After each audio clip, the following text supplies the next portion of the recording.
Hey there YouTube, welcome back to Artichoke Dip. My name is Rob, solo RPG gamer.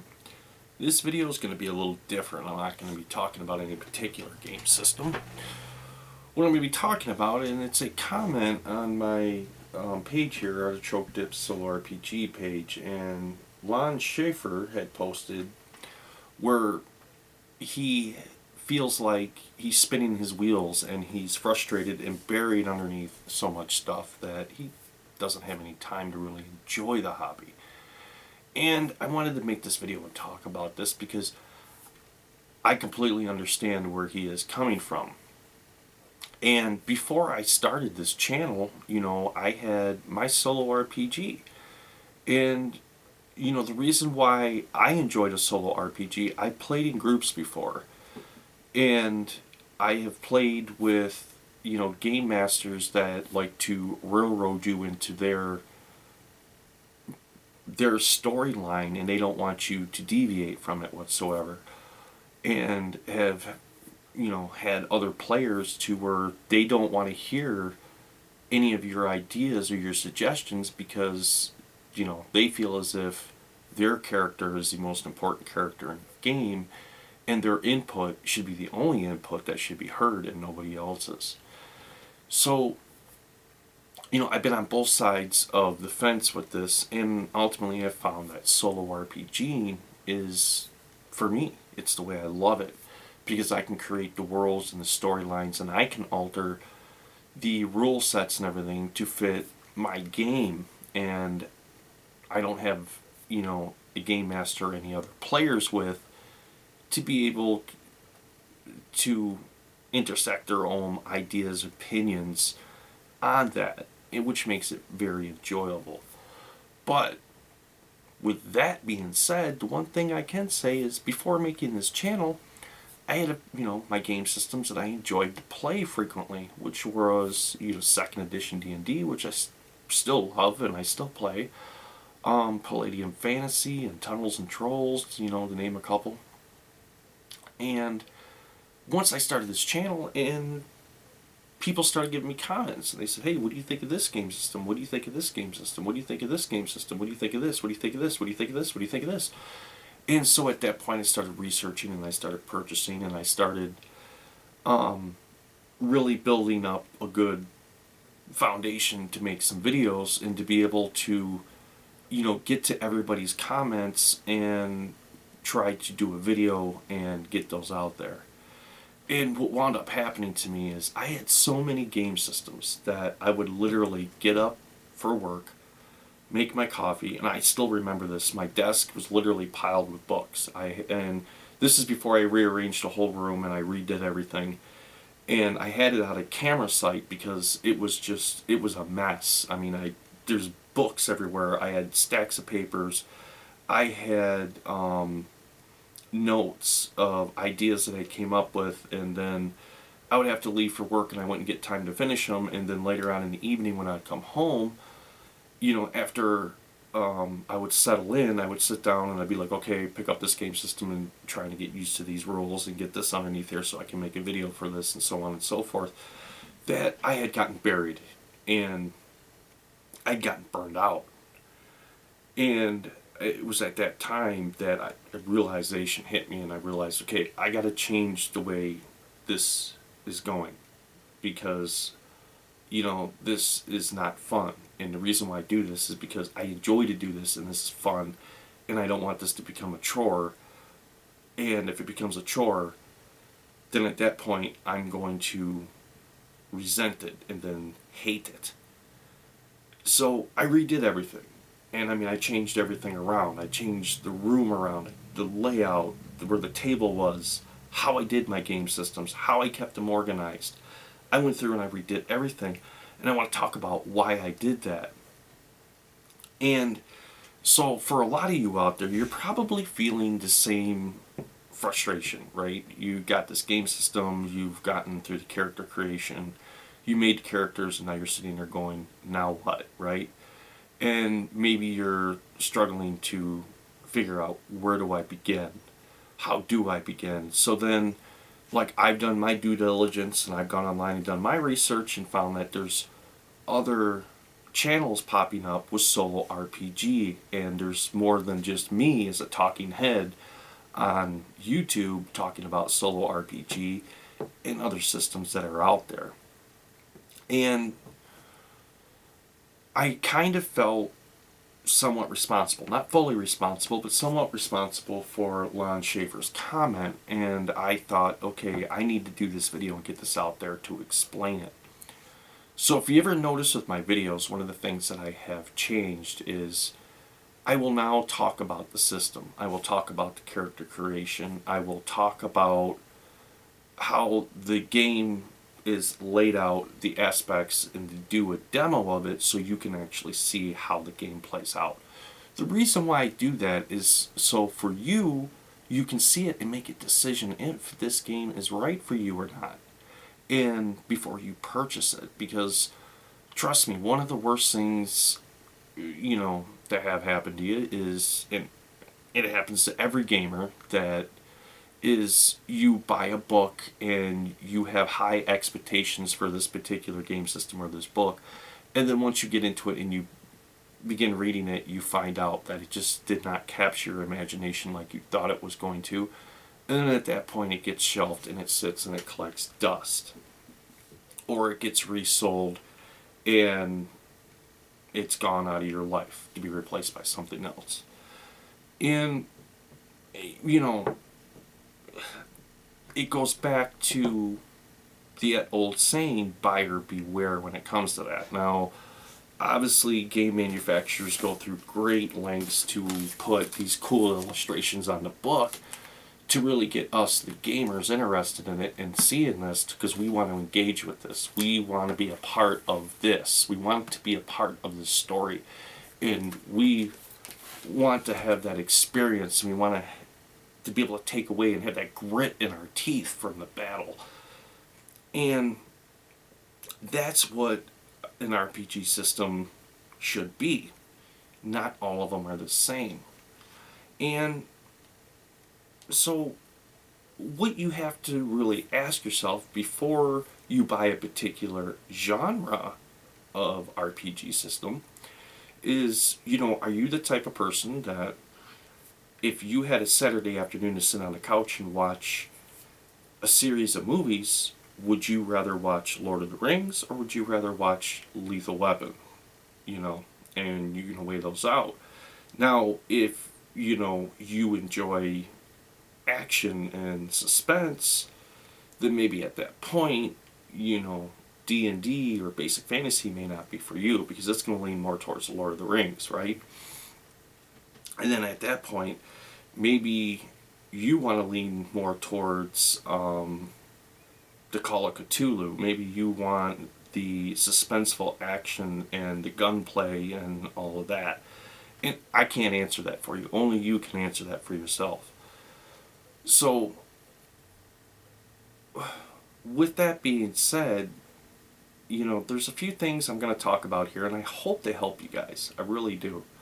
And they've helped me, so I'm hoping they will help you. The first thing is, and I've talked about this in a lot of my videos, and I've had people actually ask me, hey, can you send me copies of your random tables? And I have not, and there's a reason for that. And I'm going to explain that. The reason why I don't give out my personal random tables is because they're mine. I made them for my game system. They are detailed for my taste of gaming and what I enjoy to game with. I have purchased other random tables just to add more into my solo RPGs. So at that point, I'm not referencing back to books and going back and forth, which is taking time away from gaming, because now I'm doing all this research and reading through these books. Which is why I emphasize random tables. They're awesome. It adds the randomness into your game. And like I said, tables need to be used like salt and pepper. You want to just flavor your game with them, but you don't want to saturate it. Once your game is saturated with it, it becomes so randomized that at that point you begin to deviate away from the story. You begin, all these other variables come into it, and then at that point you're basically just sitting there rolling dice. So The other thing I want to talk about is a good story point, a good starting point for your RPG. Now, you don't have to write a Stephen King novel. It can be as simple as half a page of a notebook. But just a brief overview description of your world, something you can reference back to. I mean, are you in a kingdom? Are you in a village? Are you in a dungeon? Are you at some high dwarven mountain peak? Where is your character starting? Why is your character there? What is the purpose of your character being there? And what goals? Why is he there to achieve it? And what is promised to him or her for achieving this particular quest, right? Some type of monetary value or a magical item or property or whatever it may be that they're doing that. And it gives you a focal point of the game and it helps you stay on the game. I just recently made a video about, we talked about this again, about in your storylines having your antagonist and your protagonist and having your multiple plot lines that come through your story. And that's where the tables come in. The randomness helps add to the multiple plot lines that keeps the story going, keeps the RPG going. Now, you can get burned out on a particular game system. I do. Everybody does. It's why I have the collection that I do. So, my favorite D&D system of all is 2nd edition. I have been asked by a lot of people, well, do you have the 5th edition this? Do you have the 5th edition that? Do you have the 5th? No, I don't. The reason why I don't is because I have everything published for, not everything, but dang near everything published for basic D&D. Advanced Dungeons and Dragons, 2nd edition Advanced Dungeons and Dragons, 3rd edition, and 3.5. That's 5 editions worth of D&D, guys. I mean, I don't need 2 more editions add on top of that because, to be honest with you, the way the game system's set up is it's like a cookie cutout templated game. The only thing that really changes are the modifications to the rules, which at that point they say is a new edition. But the setting is the same, the characters are the same, the encounters are the same. Everything is the same except for slight modifications on the rules. So, at that point, when I get burned out on D&D, I'm going to move on to something else, such as Palladium Fantasy. But how I keep myself from getting buried, okay? I'm going to show you a good example here. So, I had made a video months ago, and I introduced my necromancer and the characters, and they were in this dungeon. And as a matter of fact, the book I had was the Classic Dungeon Design Guide, which is up there, that I recently picked it up. I was really excited about it. It's a really cool book, gives you a lot of ideas, and I wanted to demonstrate how well the ideas worked. And so I had decided to do that with 2nd edition D&D. I had made the characters up, I had done the playthrough on the video, and then after the video was over, I played for a few hours more. And then at that point, I left my characters, my notes, and everything in this loose leaf and set it aside because I had other things going on. I had other new games coming in that I had to read those rule sets on and get ready to make videos on, and I had other games that I personally wanted to play. So now, when I had played those other rule systems and games and made the videos, and then I was like, I'm ready for D&D again. I haven't played D&D. I want to play D&D. I pulled my loose leaf out. Everything was in here. Second time I played this, I played it for 7.5 hours straight, and I had a ball with it. And I mean, and now, when I'm ready to play D&D, I'm going to go back to this again. I'm going to pick this up, open it up, and take back off where I left off. Which is why, I recommend doing this in my video. I found that it works really well for me. Now, I'm old school. I like loose leaf binders. I like using notebook paper and all that.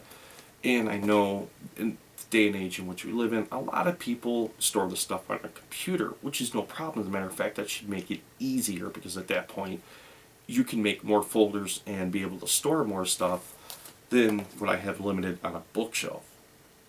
Anyway, so what I do with my different game systems is I make a loose leaf and I keep everything in there. I'll play a couple game sessions with that, and then at that point I'll move on to another game session, another game system, I'm sorry, and pick back up and revisit that story and those characters and play a couple more. And by switching them out like that, everything stays fresh, and it's a new take every time I get into the game system, and I really enjoy doing that. And it takes a lot of the time and the work out of creating characters and so on and so forth, because everything is organized and kept together. Now, another thing I'm going to give you a caution on is, I know I'm not the only talking head on YouTube talking about solo RPG. I've been doing my due diligence and I've been looking around. And lately I've been trying to find some game publishers to help curb my expense of purchasing these games, to be able to give me some promotional items that I can at that point review and bring to my channel to show you guys, so you guys are informed about new products coming out that you may be interested in.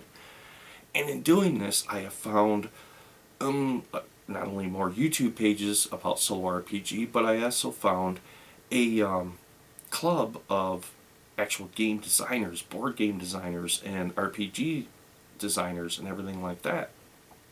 And so I've been asking them a lot of questions, and one question I asked was, okay, there's a trend out there now, and I said it's called, solo play, whether it's board game or RPG. And I said, do you guys foresee this as a trend, or because of, the new electronic gaming being the mass media online role-playing games and the various game consoles we have now, that people can reach out and play games with anybody across the world at any time of the day? Do you foresee this eventually just overtaking the tabletop gaming industry?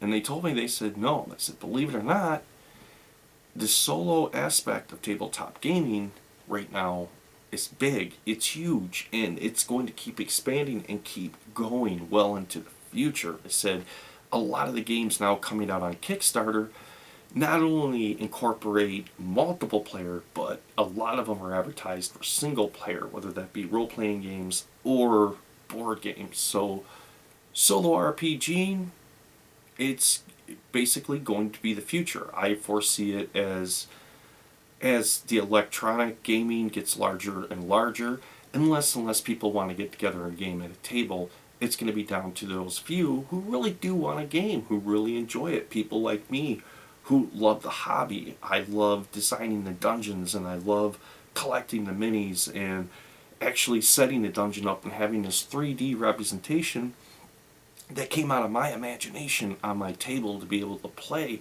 rather than logging into a server and going in there and looking at a pixelated world and sitting there isolated away from my family and everything else for hours on end. Anyways, so with the solo idea, there does come a certain amount of work that goes with that. You don't have a game master and other players. It's all left up to you. And it's going to take a little work. But once you get that out of the way, once you iron out all the kinks in the system, you get your random tables going, whether you purchase them or you create them yourself. And maybe perhaps you don't feel like gaming. Maybe you want to do something with gaming, but you don't particularly feel like gaming. I have found when I have times like that, it's a good time to actually sit down, create some tables, and add to my personal arsenal for my gaming. Now, don't feel pressured, I guess I should say, and I really want to get this out here, because looking at Lon Schaefer's post, it kind of made me feel responsible for the way that he feels. And I know I'm not solely responsible, but I know I might have a part to play in that. And I want to talk about, don't feel pressured to buy a particular book because, some talking head on YouTube tells you that basically it's you can't play solo without this. That's hogwash. That's absolutely hogwash. Everything I talk about on my channel, the way I make my videos and I demonstrate them, is so you guys will have a better understanding what the game system is about, how it plays solo, and then that way you can watch and make a decision for yourself as to whether or not you want to purchase it, put forth that money and time and effort into it, or if it would be better invested in something else. Now, and I just want to get that out there, like the Mythic system. I talked about the Mythic system. I made quite a few videos on it. It's a tool. That's all it is. There's nothing in that book that is written in stone that says you have to use this book exactly to the way that it's written for your solo RPG, and if you don't, that's it. No. As a matter of fact, truth be known, a lot of people have asked me, I already had my tables. I had already had tables that I've had written up years and years and years. And I came across this, and I purchased it, and I sat down and I read it, and it helped me streamline the tables I already had. But making a video, I knew it was going to be really hard to try to, I convey to people out there, hey, I've spent years making these tables for my solo RPG, and it's a lot of information to cramp in and to expect people to do, where it was simple to say, hey, I used this, I used a fate chart in it, which helped me with my system, and it might work for you. Now, there are a lot of products coming out for solo RPG, and right now the market is being inundated. And it gets back to that old saying, buyer beware. So beware of what you're getting into. Do your due diligence. Do a little research and see, is this right for me? Or, what? Is this going to be what I like to refer to as a dust collector? And I have some books that are like that. I mean, I've purchased them, and you have expectations of a certain game system. And, I'm going to use this Pathfinder role-playing right here. I mean, let's take a look at this cover. I mean, who doesn't want, to be a part of this? There's a fierce dragon. You have a sorcerer casting a spell. You have this warrior swinging the sword, getting ready to strike at this dragon. And I mean, this is the grit that we want in our teeth. This is the epic level of fantasy that we all want and we all strive for in role-playing games. But we have to remember that these people have very smart marketing strategies, and that they hire artists to make these depictions, to put them on covers, to attract us, the gamers, to buy them, whether or not they deliver on the promise on their illustration or not. So, with that in mind, do your due diligence, ask around. Read some reviews online from local vendors or Amazon or eBay. Get a feeling for what other people think about the system before you purchase it. Because the last thing I want is for my subscribers and viewers to look at any of my videos and say, hey, this is really cool, I'm going to run out and buy it, and now they got dust collectors on their shelves, That's just not what my channel was intended for. My channel, I intended it for the viewer to be able to watch a video, get something from that, and say, hey, this is really cool, I really enjoyed this, I think I'm going to pick that up. And that's what my intention is. And like I said, there's a lot of other talking heads on YouTube. There's one other channel I found for solo RPG that And she does an excellent job. I really like her content. I've watched a few of her videos, and they are great. I have subscribed to her channel, and that's Geek Gamers. And she does a really good job. She does a really good job at conveying the product and the process and everything and getting it out there so the solo RPG enthusiast is more informed and can understand how to jump right on in and pick this up, rather than, somebody just telling you they heard from somebody that this is what you need to do solo RPG, and without it you can't. That's hogwash. As a matter of fact, all you need is one system. You don't need all these other supplements and all this other stuff. You don't. One system. Some dice and sit down and play. But you will kind of get burned out on that system. Anybody will. That's why, if you own a video game system in your house, right? How many video games do you honestly own? Do you own one? Come on now. I don't necessarily believe that. I bet you own more than one. I bet you own a dozen or more, because you play a video game for a certain amount of time, you reach a certain area, you begin to get frustrated with it because you can't get past it. At that point, you leave it. You move on to something else, you come back to it and revisit it later. And I use that same tactic with my games, which is why I use my loose leaves and why I do what I do, because I'll play a few game sessions so I don't get burned out, put them on the shelf.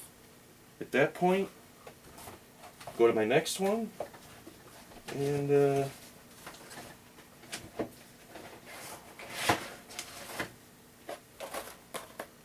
move on to it.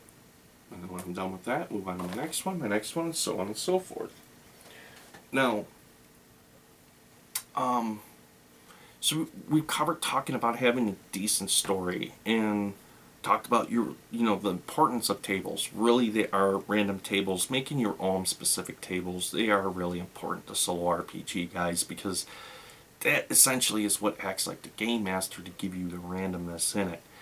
And the other thing I'm going to talk about is what I call the love-hate relationship. The love-hate relationship being, you have one game system that you love the combat system and the way that this works. You have the other system that you might love the magic system and how this works. So you hate the magic in this system, but you love it in this system. So now we have the love-hate. Now, this is the thing where basically, you get diversity in gaming. It really is. Now, for me, what I will do is create the story and choose characters around the particular mechanic system that I enjoy about that game, which makes it more enjoyable. Good example is, I love the way that the necromancer is represented in D&D, right? Which is why anytime I make a magic user in D&D, I tend to go towards a necromancer. But I really, really love the way that magic is presented in Tunnels and Trolls, because it just gives you that ability to be able to take any spell and beef it up and make it larger. And I also love the way Ruin Quest does their magic, and the whole entire thought process behind this governing body over these ruins and the magic and the quest that you have to complete in order to gain more knowledge and become more powerful of a rune caster. So, it's a love-hate relationship, but I like to create the characters for each particular system, and I get enjoyment out of it. But there's no rules out there, being that this is solo, saying that you can't, take the magic system from this, take the combat system from this, put them together, and make your own RPG game that you enjoy to play solo. Let's think about, what is an RPG game? What really is it? It's nothing more than a tool to tell a story, is really all it is. And it's I mean, you look back through antiquity, our ancestors, would sit around a fire and tell tales of how the gods created the world and the heroes of their time and the blood, sweat, and tears that they went through. And the people would sit and imagine this and incorporate it into their imaginations and into their lives and then their culture. And RPG is the same way. It's the same thing. But we don't have a fire, we have dice. And we have tables and we have all this other technology at our disposal to be able to create a more rich, story rich environment for our characters to play in. And, I can't say more than enough about that. And I stress that all the time, that solo RPG is all about you. It's about you. You create it for you. If you are not having fun, you have to evaluate what is it that is you're not it's creating you not to have fun, and it feels like a burden and not fun. I think for a lot of people and a lot of comments that I have seen, it's the excess amount of source books that they have, and they're trying to reference through all these and get them down. So let's talk about basics, how to basically start. So obviously we're going to do our character creation. We're going to get that out of the way. But before we even do character creation, before you even make your character, make a simple story. I'm not talking about a Stephen King novel. I'm talking about maybe a sheet of notebook paper or less. A brief overview as to what the world's like. Why is your character there? What's the purpose? I mean, are they going there for riches? Are they questing to find an item to cure, a loved one that's dying from some rare plague or curse? Are they, questing for a king that, and so on and so forth. I mean, the ideas that you can come up with there are limitless. So give yourself an idea of, why are my characters here? What is their purpose? Who is the main antagonist of the story? Who's the main bad guy? And you're going to want to incorporate that in there, whether as an NPC, and the antagonist doesn't always have to be a character. The antagonist could be a weather event. The antagonist could be a particular place within the world. Maybe it's cursed, and at that point your characters suffer penalties, but they have to go into this place in order to retrieve an item or to complete a certain task, right? And then of course you're going to have your protagonist, and that's going to be the person that's going to be like the cheerleader. They're going to root you on. They're going to help you when your characters are down and they need help. And then of course the compensation. What are your characters going to get out of this for completing this quest? Is it monetary value, or perhaps maybe they're getting land out of it, or or a rare artifact, maybe to how would I put that, to enhance a particular weapon or piece of armor, or so on and so forth. And if you keep inside of those basic four, little tips there, your world, basic world, the reason why they're there, your antagonist, your protagonist, and their monetary value, those 5 things, and just keep them simple. Don't overcomplicate them, just keep them simple. That's going to give you enough information on the system that you're using to create characters and really detail them towards the story, right? I mean, the way I look at it, story always trumps the system and the rules. Always, in my personal opinion of my solo RPG, it does. Because the story is king, the story is everything, Without the story, the only thing you have is you have basically a book with some rules in it, tables, and dice on the table. So, with some of you struggling trying to figure out how to start an RPG, that's the way that you do it. It starts out with a story, and your characters are just that. They're characters in the story, and their actions are going to alter how the storyline evolves. And you got to remember, you got to keep it that way. The cool thing about the story is you get to interact with the story and the world and make decisions for your characters as how they wield themselves in combat and other situations. And that's where the real element of RPG comes in. That's where we really get to the meat and the potatoes of the system. If you think about it, any RPG system out there that you pick up, I'm going to say 70% of it has to do with combat and magic.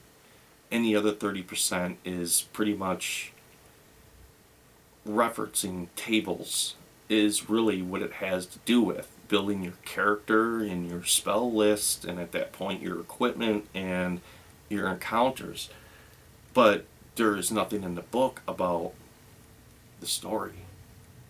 That's up to you. That is up to you. Now, you can reference anything, and the beautiful thing about solo RPG is anything your heart desires you can make the story of. And you should try giving that a go. Maybe it's a favorite book of yours. Geek Gamers, I seen what she uses is she'll take a book and roll a random table and turn to the page and read it and add it into the dialogue of her story, which is really cool. Me, I do it a little bit differently. I used to talk about this quite a bit, and to get people into solo RPGing, to help them understand a little bit better the emulator, the fate chart, the importance of randomized tables. And to be honest with you, realistically, most of the time, when I do my solo RPGs, to keep things flowing pretty quickly, and I showed you that in my last video with Tunnels and Trolls, is I just get some basic percentile dice, and I set a basic number for my RPG. Whether it be 40, 50, 60%, so on and so forth. And the probability of, at that point, an encounter or a trap or a locked door or whatever it may be, I roll. And it helps keep everything moving quickly through the game system and keeps the game rolling along. And that's how I personally use it. Now, some people may want more detail, they may want more out of it. So then at that point, they're going to want to use more elaborate tables to give them much more detail. And me personally, I like to keep everything simple. I like to keep the story is trump. The story is always there, and it's the trump card over everything. And at that point, I like to keep, as the events move on, fairly simple. To keep everything just moving nice and smooth. And that's the way I do it, guys. I mean, and like I said, you have to remember, solo RPG is a lot of work. But it's a labor of love. It's, once you iron the kinks out, you sit back and you reap the rewards of it. And that's what it's all about. Now, with that being said, I hope maybe this will clarify a lot of misunderstandings and some of the comments that I've seen lately with people saying I feel as if I'm spinning my wheels. Well, maybe what you need to do is try a different approach. At that point, pick one game system. Just one. Stick with it. Make your characters. Make your story. It doesn't have to be a novel. Brief overline story. Go maybe 2, at the most 3 game sessions, and see how your story evolves and how it works out. Another thing that I have found, which is one of the reasons why I play a lot of wilderness rather than dungeon adventures, is you'll find out that dungeon adventures, as I've learned with solo RPG, the larger the dungeon is, at that point you will begin to lose momentum in this, because you're just constantly going through this dungeon in these rooms, and after a while things will feel, how do I put this, repetitive, over and over and over and over again. What I have found that works really well is starting in the wilderness, and when I create a new world, I get a blank piece of paper, and let me get my D&D out here and show you. I get a blank piece of paper and start my map out, and then as I adventure through my world and I run into new encounters, at that point I start actually drawing those into the map. And so when I start a game out, I don't know how the map is going to be built. The story, the actions of the characters, and how that is resolved ultimately designs the map. So I'm going to hold that up there. I know it's pretty small, and as you can see within this one little square, because this will eventually be my entire gaming world right here. So this one little 1-inch square represents 100 miles. And so far in here, I have my start point marked out. My characters have located 2 different ruin sites along the shores of an ocean. Now,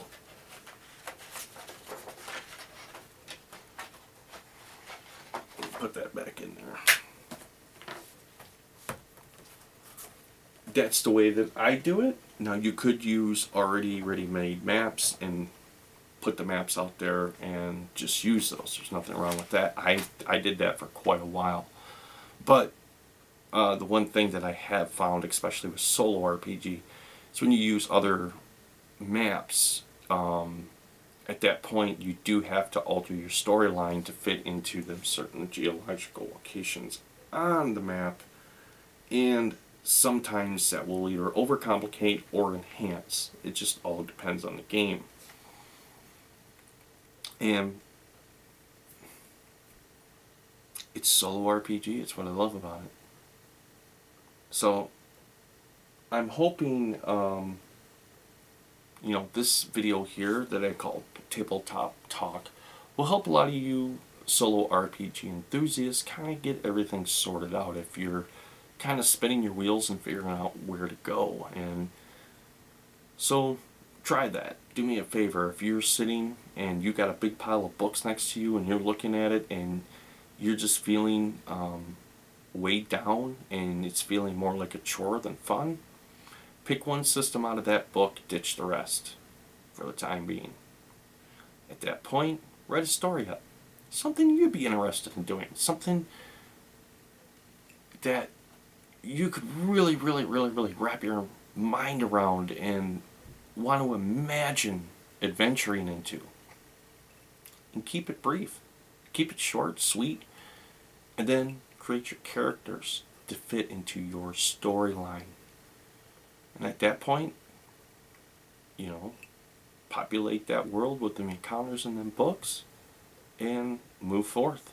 When you need a random table, or you get to a point to where you need a decision, pull out your percentile dice and at that point set a number.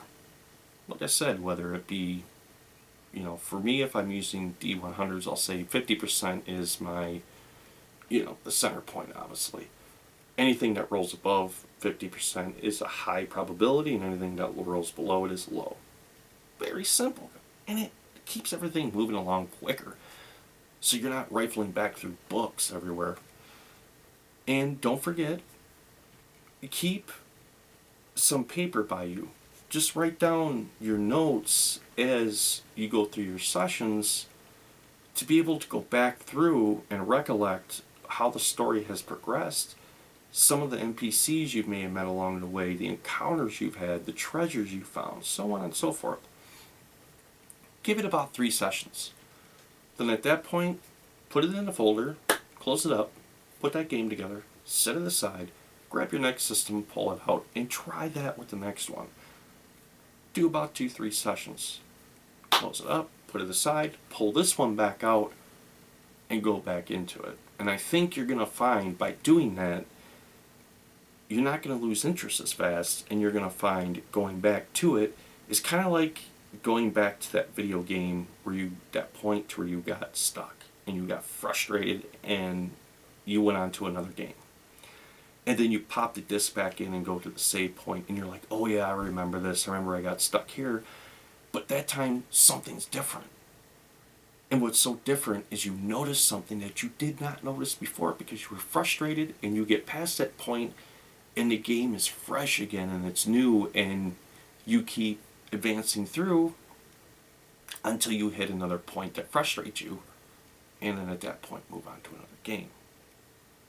So, with that being said, guys, I think I'm going to end this video here, and I hope this helps you guys out a lot. I hope with a lot of you guys, if you're struggling with this, some of my points will help you. And like I said, don't feel pressured to buy products because a talking head on YouTube tells you to. Don't at all. Do your due diligence. It's your game table. It's your solo RPG. Everything is you. You have the final say-so as to what goes onto your game table, not some talking head on YouTube. Alright guys, with that being said, Artichoke dip out. You guys have fun and game on, my friends, and I look forward to seeing you next week.